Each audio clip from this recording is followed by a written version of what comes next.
Welcome back to Clarity Convos for Wedding Pros podcast. I'm your host, Aislinn, and today's episode is a real treat. I'm so excited because we have our very first guest on the podcast. It's going to be so much fun. But before we get into our guest episode, I want to share a win that one of my clients had in my program, Success Accelerator program, because it was amazing. So my client came to me with a successful wedding photography business, but she really wanted to raise her prices in her wedding photography business, as well as book more motherhood portrait sessions. And she came to me, she had never charged more than around $6,300 for weddings. When she came to me, she was struggling with the fear of taking on less weddings and raising her prices. And she didn't know how to create a revenue stream that was going to be working for her even in the off season. Her mindset was keeping her from jumping fully into what her heart knew was her next step. So we worked on her mindset and her nervous system first within the program, and then we focused on cleaning up her consultation process and also the way that she communicated her process to higher end clients. We heavily focused on her marketing and her networking strategy and the mindset around being more visible to those really incredible, dreamy clients and vendor partners. We also created multiple upsells within her process throughout her client journey, where her client could decide that they wanted to upgrade their experience, which gives her more opportunities for more revenue throughout the year. And it's a beautiful way for her to serve her clients even better. Now she has booked multiple weddings at her highest rate. Her portrait sessions are booked out throughout the winter, and she has more automated pieces in her business that are working for her. And this means that she can take back time on her calendar. And get this, she just had a $25,000 month. $25,000. Can you imagine? How incredible is that? And really, truly, it is working on both your mindset and your product suite that allows us to have those larger, higher cash months. So just to let you know, Success Accelerator program is now on a wait list until January 2024 start date, but you can lock in your spot early if you know it's something you want to do, and you get special bonuses if you lock your spot in early. If you're interested in that, the link is in my show notes. But today's episode, I am so excited to get into. It's a real treat. I'm going to be introducing you to my husband, William, and we are going to be chatting about his role in my wedding photography business and how having a team member can really elevate your client experience. So William, welcome to Clarity Convos for Wedding Pros. Thank you so much for being here. Yeah, thanks. It's an honor to be your first guest on your podcast. I'm so excited. It's funny because we have been trying to schedule this podcast and we literally live in the same household. We've been trying to schedule this podcast for like a month and we keep missing each other, which is hilarious because we also live together. Yeah, those calendars just didn't line up very much. Yeah, exactly. Well, William, can you give a brief overview and intro of who you are to our audience in case they've never had the pleasure of meeting you before? Right. So I was Ace Portraits' office manager, product specialist, and assistant photographer. I started with just assisting on wedding days in 2018. We kind of expanded in 2019 to handling a lot of the products like wall art and albums, also some of the lighting and logistics on wedding days. Eventually, I started second shooting and also taking a lot of the office management roles over. So writing emails and coordinating a whole bunch of different things. That's really cool. It's so fun to look back on 2018 through like 2020 and kind of see like the progress of what you did inside of the wedding photography business that we had, because at the very end, like you had some pretty significant roles, but at the very beginning, it was very much trial and error as to like what you were going to be doing within the business. Right. It really just started as carrying bags and ended, 2020 was a very weird year for a lot of people, but I think the systems we had really helped us through it. And the responsibilities I'd taken on were pretty helpful to the business as a whole. Yeah, absolutely. Yeah. So when William first came on my team, what I really needed was someone to carry my bags on wedding day and make sure I didn't leave anything in like random places on a wedding day, which, we are all, we all have that problem at some point or another if you have any kind of gear on a wedding day. So he would come along and he would like carry my bag and make sure I had water and make sure I didn't leave like lens caps in places. But what was so interesting was noticing how my clients interacted and engaged with William. So William, I'd love to hear more about that from your perspective. Like you would hear me talk about how I would come home from a wedding day and like how I was with my clients, but then actually being like first person able to see like how clients interacted with you, it was really, really fascinating. Yeah, it was really interesting to see you operating in that mode and how you were around your clients, but also how their clients would interact with you in the way of seeing you as the expert in the field, but also interacting with me. Early on, I got that like transferred trust of the being the expert in the field, even though, I'd only been to one or two weddings and really was just a little side character in the photography party there. But um, yeah, it was really interesting to see that and start working through the process of like, how do I want to show up on a wedding day? How is it most beneficial to the client's experience for me to be there? Yeah, and it's interesting because you just said like how do I want to show up on a wedding day? Like this is something to think about if you have a team or you're thinking about bringing a team member onto your business. It's not just how you as the CEO of your company show up on a wedding day or show up in your business or show up in your emails. It's also how your team members are showing up. So like William got that from me, but he watched me like, question myself and ask like, how do I want to show up on a wedding day? And so he took that and made it his own. And so it was just really fascinating, like the difference between 2018 William on a wedding day and like 2022, like vastly different people. It was also an outside perspective for how you're showing up. So because we work together on so many weddings, I could kind of step in. We could have discussions about like, hey, why did we make these decisions here? How could we have done things better? How could we have redirected things earlier on, or gotten things out of the way earlier to avoid things coming to a head or anything negative happening for the clients? Yeah, and I do want to reiterate that my husband is an engineer at heart. So he's not the kind of person that's going to show up on a wedding day and be super social. So it was definitely like testing your skills and expanding your skill sets around how you engage with other people because you were not in those situations in other parts of your life.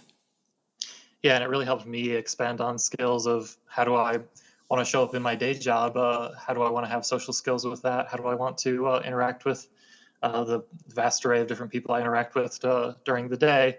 Having those social skills and all the different situations that weddings put me in has been really helpful through kind of everything in life.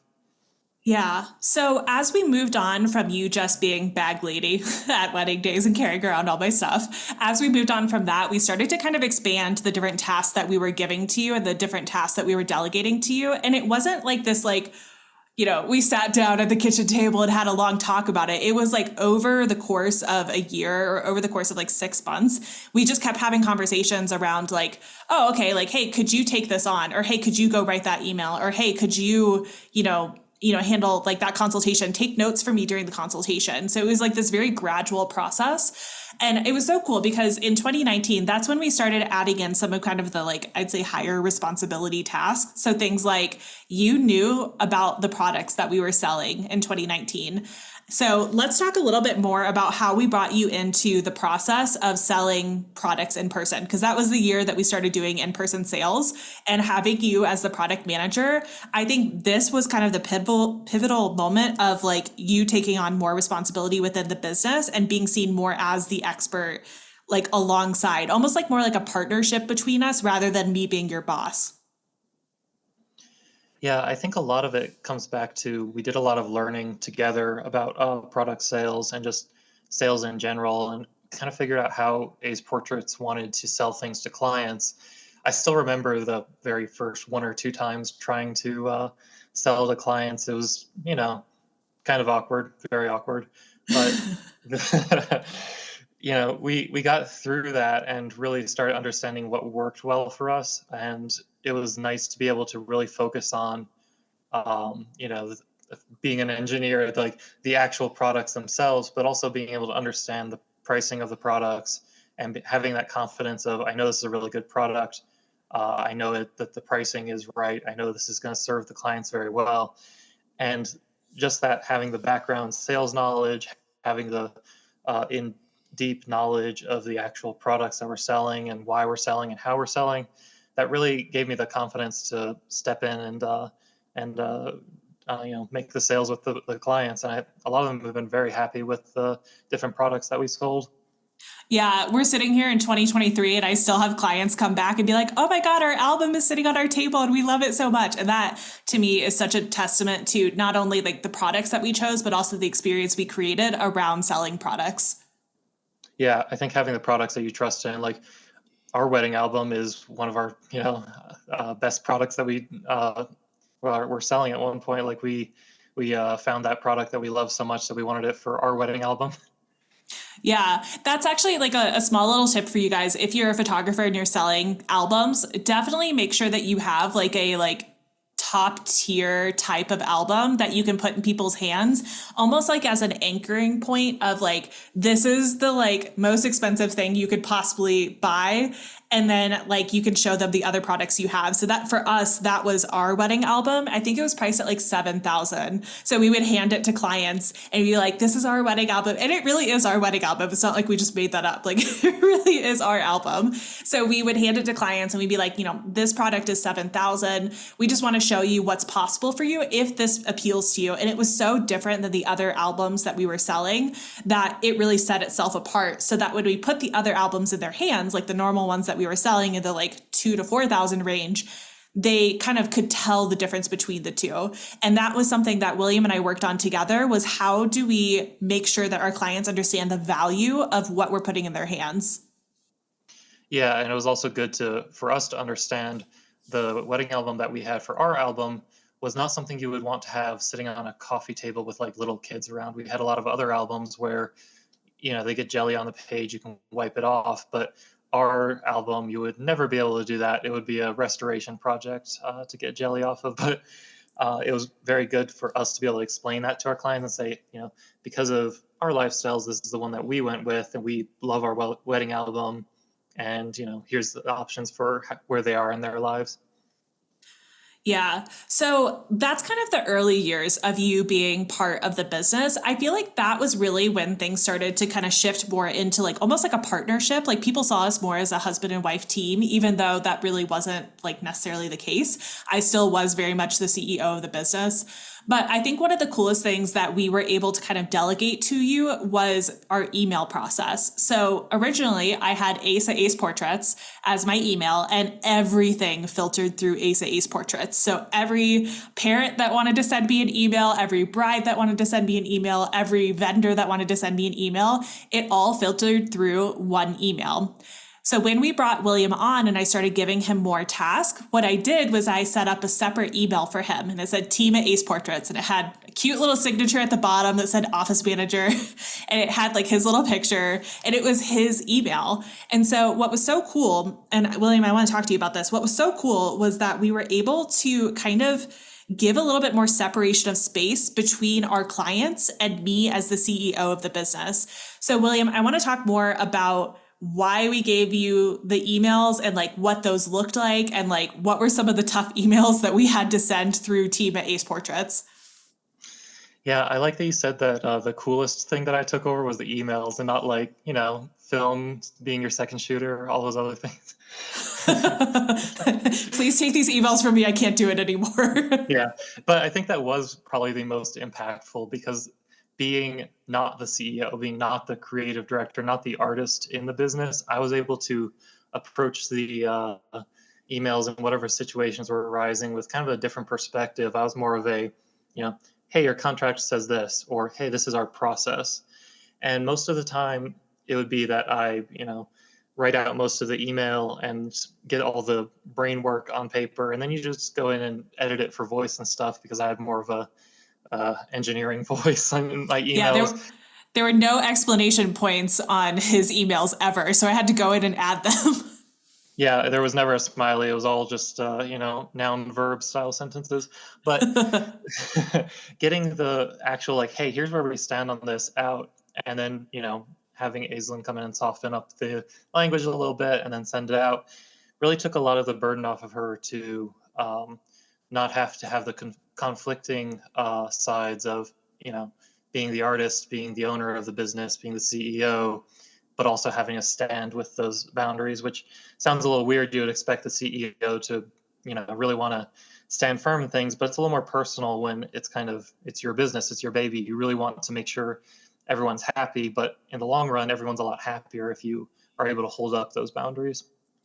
Yeah. So if you're listening to this right now and you're a solopreneur, like maybe you're a photographer and you only have one email address, one thing I'm going to encourage you to do, even if you don't have a virtual assistant or an office manager right now, go ahead and create a team at whatever your business name is, have two different email addresses. And eventually down the road, when you hire a virtual assistant or you hire an office manager or you hire your husband, whatever you're doing, like I want you to go ahead and start to have that separation between you as the artist and you as the business owner. Because what was so cool about having team at Ace Portraits was that we were able to send these emails that were a lot more kind of like boundary setting. And it wasn't that I, as the artist, couldn't hold those boundaries or set those boundaries, but this really allowed us to kind of hold both spaces of, hey, we have a process. We're going to run you through the process. And then me over here being like, hey, like I like art and film and beautiful photos, and being able to have that connection piece and that like really strong boundary piece as well.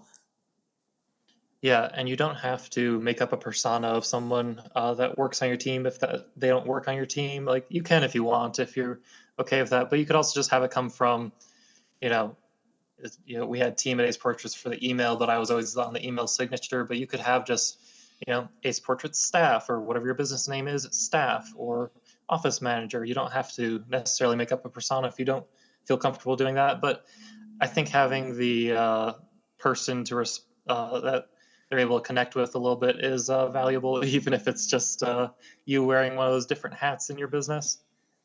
Yeah, I really liked being able to kick things over to William and be able to say, like, if a client asked a question, I could be like, hey, William's going to answer you tomorrow and he's going to give you all the product details on that. So, like, sometimes, like, my clients would email me and they'd be like, hey, we're interested in an album. And I'd be like, beautiful. I am so excited to talk to you about it. William's going to send you an email tomorrow with the next steps in the process. Of course, I could have sent that email. Of course, that email could have come from me as the artist. But what I loved about it was that basically William's email inbox was all about the process and all about the client experience. And then I was all about the art and I was all about the creation part of the business. Yeah, really the process was twofold. One of it is having that separation, and then the other part of it was actually handing off those tasks to another person. And I would recommend pursuing the having that separation of responsibilities, even if it's just separating it amongst yourself. It could even be that it goes to a different inbox, and you handle those at the end of the day, handle those at the start of the day, just whenever you're feeling the correct headspace to tackle that other sort of interaction with your business. It should be separated out for you.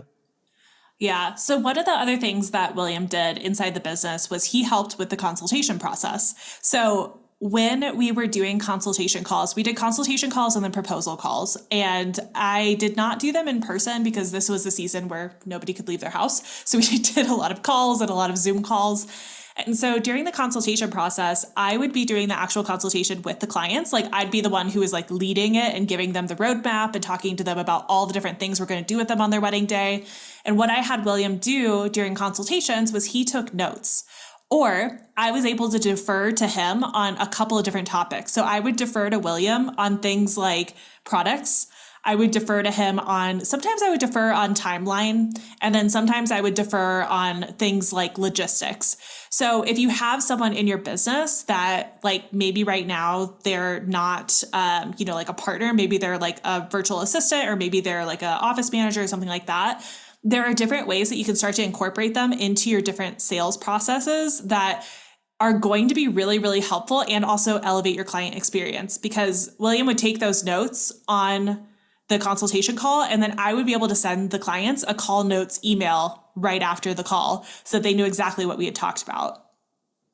Yeah, the note taking was also very important to have sort of a different viewpoint on the consultation, because as you're doing that consultation as the owner, CEO, creative director, and the artist, you're outputting information. You're trying to kind of make it go well. Like you won't have a certain end goal in mind. Me watching it happen, I can pick up on different things that the clients are experiencing, and maybe I can see, oh, they were a little more confused in this area. So when we send that follow-up email, we need to make sure that we hit upon this point because they maybe didn't have it as, well understood as we would like, or maybe they showed more interest in one section so that we know, hey, they were actually really interested in albums. We just didn't get to talk about it too much. So let's, in that first email, or maybe if we're making a custom package for them, let's throw one in there that has an album because they seemed really interested, but the consultation just didn't really go that way, maybe. Yeah, absolutely. And it's so interesting too, thinking about like how clients interacted with William versus how they interacted with me, like especially on a wedding day, because towards the end of our like career as wedding photographers, like towards the end of the career, like we would show up on wedding days and William was my second shooter, or sometimes he's my tertiary shooter. It just depended on the wedding day. And like, it's almost like people started to see him as like an extension of me, which I thought was so cool because on a wedding day, people would tell him really important information because they knew it would get back to me eventually. And I love that because if I was still shooting weddings, that's exactly what I would want. I would want to have somebody trustworthy that like people feel like they can go up and say something and they know that it's going to get back to me as the primary. Yeah, that was also important as we had much more complex weddings that the planner could walk up to me, say something, and know that it would get to you, and it doesn't interrupt your interactions with the clients because I can wait until I you're backing up to take a shot or something, whispered in your ear, information's passed, and it's good to go. Versus having the planner have to stop what they're doing, wait to get your attention, and yada yada. So it's a lot more smooth to have someone who's a well integrated part of the team versus someone who's just kind of like there to get a different angle on the pictures. Yeah, yeah. And that's something that like I kind of wish I had known sooner, like to have like a second shooter or have like a person that's with me at every single wedding that like I wish I had had that sooner because like when I was like first starting my career, I did a lot of like kind of bouncing around between second shooters. It would be like this person this weekend, this person this weekend. And I still did that towards the end of my career, like 2021, 2022, we still had, well, 2021, we still had people that were like second shooters that weren't William, but he would still come with me to all of those weddings. And so even if he wasn't there as a shooter, like he was there to get the information that I needed that, we can't be in 15 places at once, like as much as people would love us to be. Yeah, absolutely. It was very good to be like that well integrated part. And I don't think I would have been ready in like 2016 to be that second. So we're not saying, you have to hire your husband or spouse or whatever. It's just find someone who's able to complement your team, even if your team right now is just one, complement that team and really fill out the experience for the client. Yeah, absolutely. So, what would you say was the most important part of your role as my office manager slash like all the other titles that we gave you? I think it was really being able to be sort of a third party, neutral party, wearing some of those hats within the business, not having as much of a stake in things, not being as subjective in a lot of areas, being a little bit more objective and able to approach things from more of a neutral ground, especially as 2020, 2021 rolled around and there was a lot more testing of contracts, testing of boundaries going on. It was very nice to be able to have you hand that stuff off to me and then we could resolve it and it wouldn't have to impact any of the actual artistic side or even really the client experience side because they were dealing with me. They weren't dealing with you, who would be the actual primary point of contact during the wedding day and the primary, you know, part of the client experience. Yeah, I think that's actually a really great point because I'd say 2019 through 2021, we had to deal with some really, really tough client experience things that happened just because COVID, just because we had some clients who they didn't get what they wanted out of that year. like I don't know how to Yeah. explain it past that. And so like we got a lot of emails from clients who were either like emotional and panicking or they were like uncertain as to like what was going on or what to do next or what like, what does the contract say, all the different things, or I don't understand the contract. And what was so nice about having someone on my side of the business who is a super neutral party was I as the CEO and the artist, could freak out as much as I wanted to. Go cry in a corner, go freak out, like go have like what the time that I needed. But that was done in private. And then we were able to craft a super neutral and super loving, compassionate email back to these clients that both honored our process and honored their perspective and their like situation in a way that just kind of made both parties a lot happier. Because I think that, you know, if you're the CEO of your business and you're getting an email from a client that's like freaking out, it's really easy to just want to react to that. And so having this extra layer between me and my clients was this really beautiful, like it gave me this really beautiful ability to pause and respond instead of just reacting. Yeah, it's not like I came in and played hardball with all the clients or anything No. like that. It was a very traumatic time for a lot of people, especially if you're going through a huge life change like getting married during that time. And a lot of our clients were also buying or building houses, getting dogs together. Lots of life changes right around that time, and a lot of uncertainty. So it really gave us kind of a neutral. Let's step out of being emotional and try to actually solve some of the logistical issues or whatever was happening at the time, so that it's better for the clients and also better for us. And we are able to kind of hold some boundaries without having to be mean about it, or um, you know actually being negative to the situation and causing more trauma to the clients. Yeah. And one of the things about the email like setup that we had that was really cool too was that like I actually still have a vacation responder on my email. Like if you email Ace Portraits, like it still has a vacation responder on, and I've had that on for like probably like 4 years now.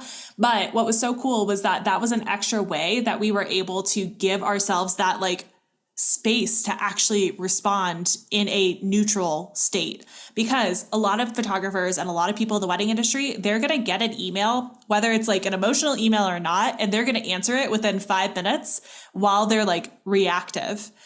If you have systems in place that give you that space to actually pause and get neutral, you're going to be able to respond in a much more controlled way. You're going to be able to respond in a much more compassionate and loving way, because you're coming at it from this place of neutrality because you gave yourself that space. So that was one of the systems that we had, was my auto responder, but then also being able to kick it over to William and be like, William's going to get back to you tomorrow. Or like we had office hours at the bottom of our email signatures as well. And that definitely helped a lot with creating that buffer.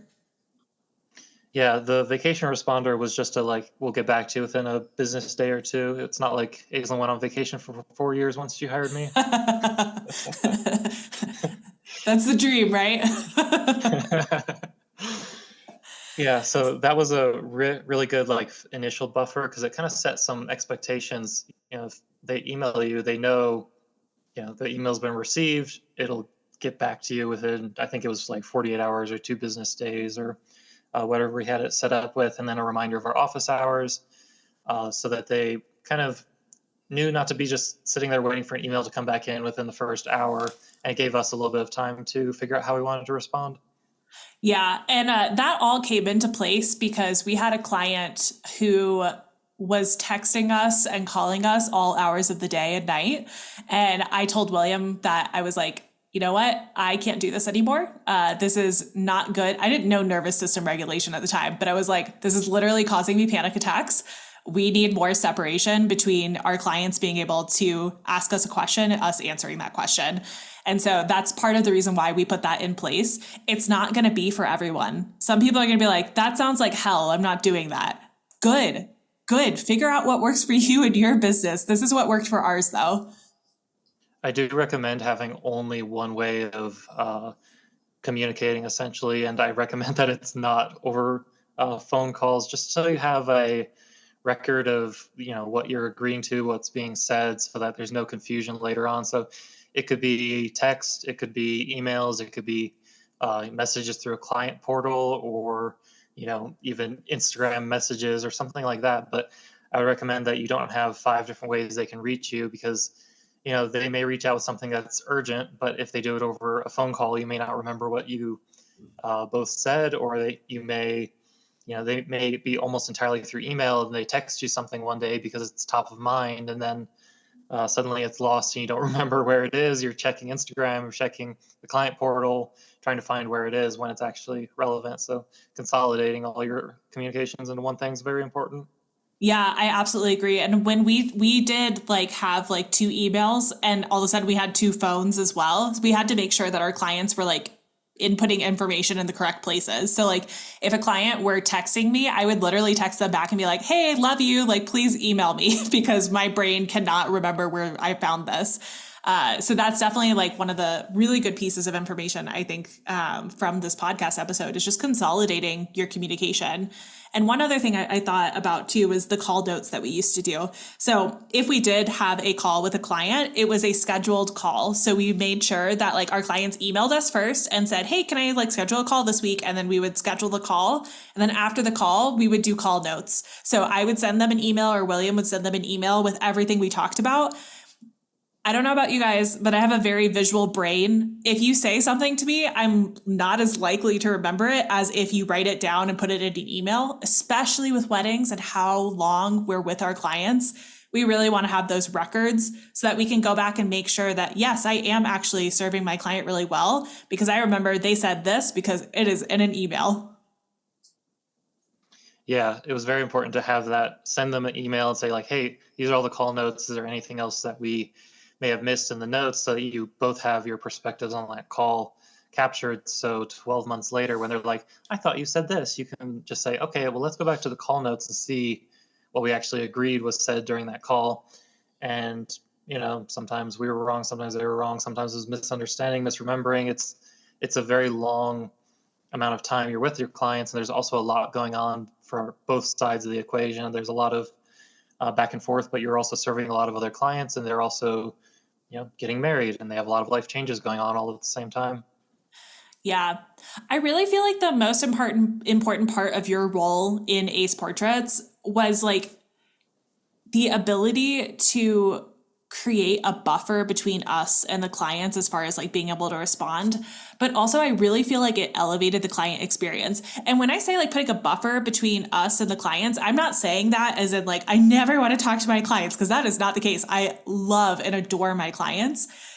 It was this ability to be a more neutral party and to be a more like I was just a better business owner. I was a better business owner and I was able to raise my prices because the experience the clients were getting was phenomenal. So if you're thinking about hiring a virtual assistant or an office manager or a spouse and you wanted to bring them on, I'm going to wholeheartedly say yes, it's amazing to have that extra neutral party like within your business.